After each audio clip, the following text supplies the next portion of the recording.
GLPS ಅಣಜವಾಡಿ ದೊಡ್ಡಿ ಸ್ಕೂಲಿಂದ ಮಾತಾಡ್ತಾ ಇದ್ದೀನಿ. ನಮ್ಮ ಸ್ಕೂಲಲ್ಲಿ ಯುವ ಕ್ಯಾಂಪಸ್ ವತಿಯಿಂದ ಆಯೋಜನೆಗೊಂಡಿರುವಂತಹ ಇಂಗ್ಲೀಷ್ ಕಾರ್ಯಕ್ರಮ ತುಂಬ ಅದ್ಭುತವಾಗಿ ಮೂಡಿಬರ್ತಾ ಇದೆ. ಇದ್ರದ್ದು ಒಂದು ನಮ್ಮದು ಅಡ್ವಾಂಟೇಜ್ ಏನಂದರೆ ನಾವು ಈಗಾಗಲೇ ನಲಿಕಲಿ ಸಿಸ್ಟಮಲ್ಲಿ ಪಾಠ ಮಾಡ್ತಾ ಇದ್ವಿ. ಕನ್ನಡ, ಗಣಿತ, ಪರಿಸರ ಎಲ್ಲ.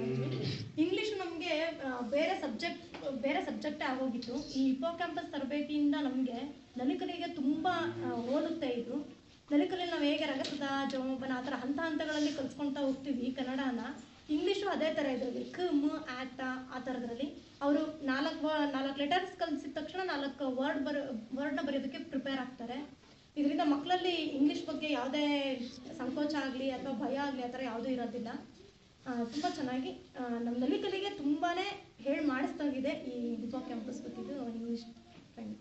ಓಕೆ, ಮಕ್ಕಳು ಮುಂಚಿನ ಕಲಿಕೆಗೂ ಇವಾಗಿನ ಕಲಿಕೆಗೂ ಏನಾದರೂ ವ್ಯತ್ಯಾಸ ಅನ್ಸುತ್ತಾ ನಿಮಗೆ? ಹಿಂದಿನ ಕಲಿಕೆಯಲ್ಲಿ ಏನಾಗಿತ್ತಪ್ಪ ಅಂದರೆ ಮಕ್ಕಳು ABCD ಮಾತ್ರ ಬರೀ ಲೆಟರ್ ಲೆವೆಲಲ್ಲಿ ಮಾತ್ರ ಇರ್ತಾ ಇದ್ರು. ಅವ್ರಿಗೆ ವರ್ಡ್ ಲೆವೆಲ್ಲು ಮತ್ತು ಸೆಂಟೆನ್ಸ್ ಲೆವೆಲ್ಲು ಯಾವುದೂ ಇರಲಿಲ್ಲ. ಅವ್ರಿಗೆ ತುಂಬ ಕಷ್ಟ ಆಗೋದು ವರ್ಡ್ಸ್ನೆಲ್ಲ ಜಾಯಿನ್ ಮಾಡಿ ಹೇಳೋದಕ್ಕೆ. ಬಟ್ ಇದರಿಂದ ಫೋನಿಕಲ್ಲಿ ನಾವು ಹೇಳ್ಕೊಂಡು ಕೊಡ್ತಾ ಇರೋದ್ರಿಂದ ವರ್ಡ್ಸ್ನೆಲ್ಲ ಜಾಯಿನ್ ಮಾಡಿ ಅವರೇ ಹೇಳ್ಕೊಬೋದು. Thank you madam.